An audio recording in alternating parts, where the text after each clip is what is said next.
తెలంగాణ వ్యాప్తంగా ఎట్టకేలకు అభ్యర్థులకు అంటే ప్రజలకు కొత్త చేయూత పెన్షన్ల పంపిణీ చేయబోతున్నారు. 15 ఆగస్టు నుండి కొత్త పెన్షన్ల పంపిణీ కాబోతూ ఉన్నాయి. అర్హుల గుర్తింపు ప్రక్రియ చేపట్టాలని చెప్పేసి సీఎం రేవంత్ రెడ్డి అయితే తెలియజేయడం అయితే జరిగిందనమాట.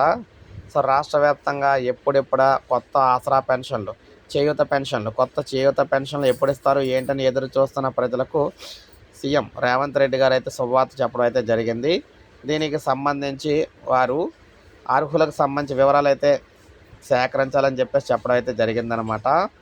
తెలంగాణలో ఆగస్టు 15 నుంచి చేయూత పథకం కింద కొత్త పెన్షన్లు పంపిణీ చేయాలని, అర్హుల గుర్తింపు ప్రక్రియ వెంటనే చేపట్టాలని సీఎం రేవంత్ రెడ్డి ఆదేశించారు. వితంతువులు, ఒంటరి మహిళలు, నేత, గీత కార్మికులందరికీ కూడా ఇవ్వాలని చెప్పేసి ఆయన అయితే సూచించారనమాట. అయితే తలసీమియా, సికిల్ సెల్ ఎనీమియా బాధితులకు సైతం మంజూరు చేయాలని చెప్పేసి అన్నారు. దివ్యాంగులు మరణిస్తే ఎలాంటి జాప్యం చేయకుండా వారి భార్యలకు తక్షణమే పెన్షన్లు అయితే ఇవ్వాలని చెప్పేసి స్పష్టం చేశారన్నమాట. సో నిన్న మీటింగ్ అయితే పెట్టారు. ఆ మీటింగ్లో దీనికి సంబంధించి ఆయన అయితే ఈ విధంగా ప్రకటించడం అయితే జరిగిందనమాట.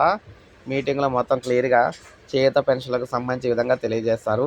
అలాగే కొత్త పెన్షన్లు అనేవి సో మనకి 1-2 రోజుల్లో అయితే వస్తాయని చెప్పేసి కూడా పంపిణీ చేస్తానని కూడా చెప్తున్నారన్నమాట. అది మనకి ఆల్రెడీ మనకి ఏదైతే ఆగస్టులో ఇచ్చే ఆ చేయూత పెన్షన్లు ఉన్నాయో అవి అయితే మనకి 2-3 రోజులు ఇస్తామని చెప్తున్నారు. సో ఇది అప్డేట్. ఒక లైక్ చేయండి, సబ్స్క్రైబ్ చేసుకోండి, మన ఛానల్ సబ్స్క్రైబ్ చేసుకోండి.